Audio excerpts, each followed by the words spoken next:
हूं मनीष सोलंकी। हिंदी पत्रकारिता के लिए यह गौरव का दिन है कि जब एनडीटीवी के मैनेजिंग एडिटर निष्पक्ष पत्रकारिता के लिए प्रख्यात पत्रकार रविश कुमार को मनीला में रेमोन मैग्सेसे सम्मान से सम्मानित किया गया। हाल ही के वर्षों में रविश कुमार हिंदी पत्रकारिता के जगत में सबसे चर्चित चेहरे बनकर उभरे हैं।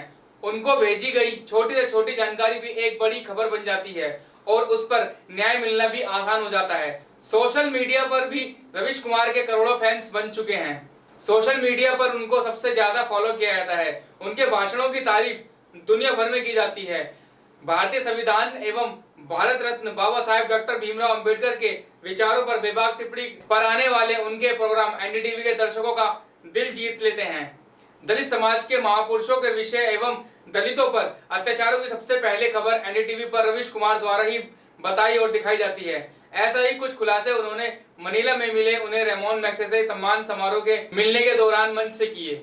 आइए सुनाते हैं आपको पत्रकार रविश कुमार का संबोधन।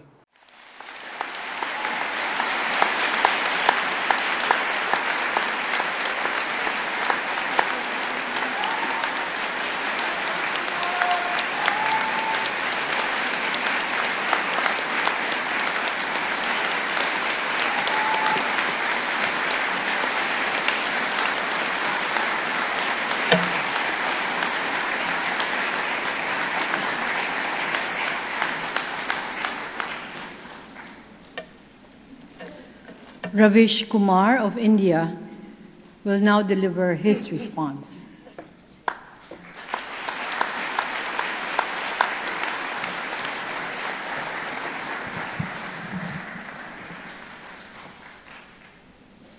Namaskar.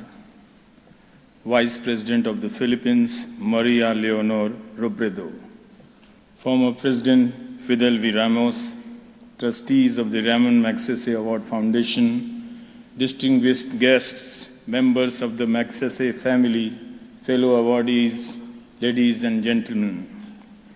My world has changed since the announcement of the Ramon Magsaysay Award. Your hospitality has been overwhelming since I landed in Manila. The warmth and affection I have received from the foundation is no less than the honor conferred upon me. You invited me as a guest and made me feel at home. Now I feel like a part of your family. Usually, award ceremonies are brief affairs, but this is different. It has been a humbling experience and makes me feel more responsible than before. Inequality is mostly measured in terms of health and economy, but the time has come for us to take cognizance of knowledge inequality as well. When resources for quality education have confined to a few cities, we cannot even begin to imagine what are the repercussions of this inequality in smaller towns and villages. Clearly, the source of knowledge for a vast multitude is the propaganda machine of WhatsApp University. One cannot entirely blame today's youth, since they have been denied quality education and information. It becomes all the more important to evaluate the crisis of media in this context. If media too begins to function like the WhatsApp University with fake news and fake knowledge, what then would be the consequences for society? It is a good sign that India's citizens have begun to understand this. That is why the congratulatory messages that I am receiving are also replete with worries on how the media has turned rogue in India. Therefore, while I am happy for myself today, I am also filled with sadness looking at the state of the profession I represent. Indian media is in a state of crisis, and this crisis is not accidental or random, but systemic and structural. Being a journalist has become a solitary endeavor, as uncompromising journalists find themselves being forced out of their jobs by news organizations, and those corporate owners are never questioned. Nevertheless, it is heartening to see that there are still some who continue to put their lives and careers at risk to practice honest and meaningful journalism. Some women journalists are speaking out and managing to survive on freelance earning. With the internet still shut down in Kashmir, most major news channels went along with government's stand. Yet there are some who have dared to report from within that shutdown and face the wrath of the army of trolls.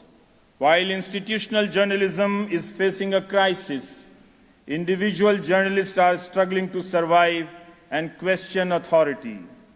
Can we restore the sanctity of the news? I do hope audiences will once again realize the value of truthfulness in reporting and the diversity of voices and opinions, because a democracy can thrive only as long as its news is truthful, information is truthful. I accept the REMON MEGSESE Award. I accept it on behalf of all those readers and viewers who continue to live in areas of knowledge inequality, but have a thirst for good and truthful information and knowledge. Many young journalists realize this challenge. I am confident that in times to come, they will be able to restore the meaning of true journalism. It is possible that they may lose the battle, but sometimes resistance is not a matter of choice. Not all battles are fought for victory. Some are fought for simply to tell the world that someone was there on the battlefield. I accept this award on behalf of all such journalists, and I thank my millions of viewers of NDTV. I thank my wife, life partner Noena, my two lovely daughters, Tanima, Tanisha, and childhood friend Anurag. Once again, I thank the REMON MEGSESE Award Foundation. Jai Hind. ऐसी तमाम जानकारी के लिए देखते रहिए RBT news. धन्यवाद।